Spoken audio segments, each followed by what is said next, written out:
Tout simplement parce que je la trouve absolument magnifique. Est-ce une raison suffisante? Je ne sais pas, mais j'ai eu la chance pendant mes études de me former auprès de personnes vraiment spécialistes de ce répertoire, que ce soit Martial Morin avec qui j'ai commencé, Aline Zilberach, Martin Gester, Francis Jacob, et très récemment j'ai eu la grande chance de faire une masterclass avec William Christie.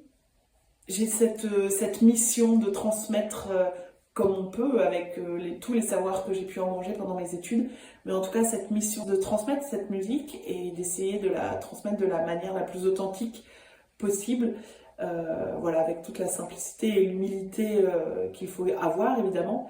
C'est une musique qui fait du bien, c'est une musique qui fait comme du miel dans les cordes vocales, c'est une musique évidente, que tout le monde devrait connaître.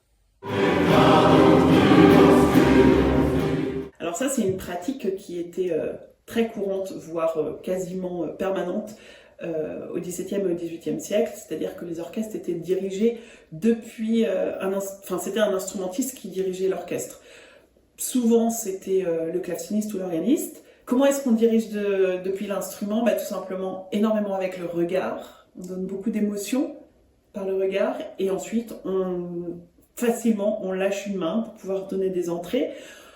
On dirige beaucoup avec les épaules et surtout on danse beaucoup.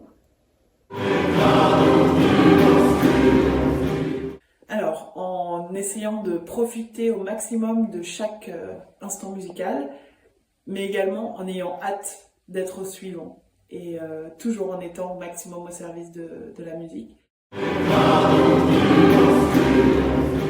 La chose la plus importante pour moi dans l'élaboration d'une interprétation d'une œuvre, c'est le texte. C'est ce qui nous différencie des instrumentistes en tant que chanteurs.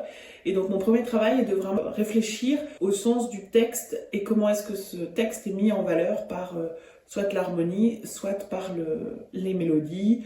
Et dans un second temps, cette interprétation se construit aussi avec les instrumentistes et les chanteurs en fonction du son que je vais obtenir, en fonction de la couleur que je vais obtenir. Et tout ça se travaille vraiment sur le moment. Et les choristes le disent souvent, parfois je suis une chef qui change d'avis, mais aussi parce que pour moi, le travail de chef, c'est aussi construire avec les musiciens avec qui nous interprétons cette musique. Donc faire ensemble du beau, c'est vraiment la manière de voir les choses.